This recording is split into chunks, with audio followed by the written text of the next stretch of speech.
жиналыстың үстінде маған Тілек деген жігіт бар, лысый. Сол кісі айтты, қаласының орынбасары. Талапқа кетпек. Жоқ, енді сен семіз болсаң, семізсің. Сен лысый болсаң, сен семізсің. Сен арықсың ба, арықсың. Жекеге кетпек. Арық. Жақсы, Тілек Махуов деген кісі бар.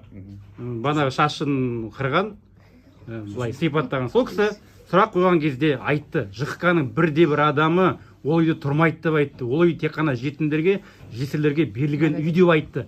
Содан кейін Сандуғаштың келесі күні шығарған постына астына жазып отыр. Олжас Бана Хасанов пен Бана Амиров айтса, иә, мен сол үйде тұрамын деп отыр. Неге сендер акимат жиналыстың үстінде неге өтірік айттыңдар?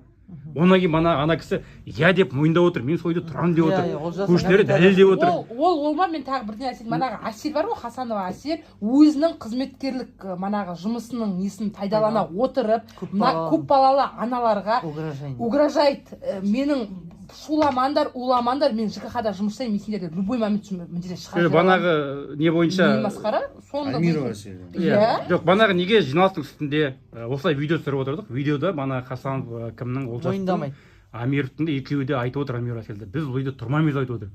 Бір күннен кейін постқа иә тұрам деп жауап отыр. Қазір сізге қалай сенеміз, сіз банағы заңға бағынасыз ба? Заңдарды жалпы білесіз ба? Бана ЖХК бойынша жеке жұмыс жасап отырсыз ғой. Сол ЖХК бойынша заңдарды білесіз ба? Орынбасар бойынша заңдарды оқыдыңыз ба? Бана біліміңіз қандай?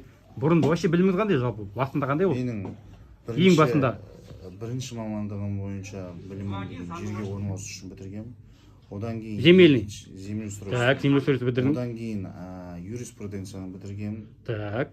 Одан кейін экономиканың магистрымын. Енді неге акимат банағы екі видеода, екі кездесуде екі түрлі әңгіме айтып отырсыңдар? Біріншісінде жоқ деп тұрсыңдар, екіншісінде иә тұрған.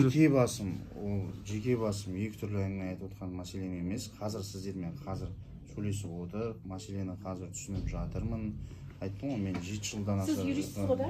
Вот тебе скажите, пожалуйста, у меня такой вопрос. Без нашего ведома, без моего ведома.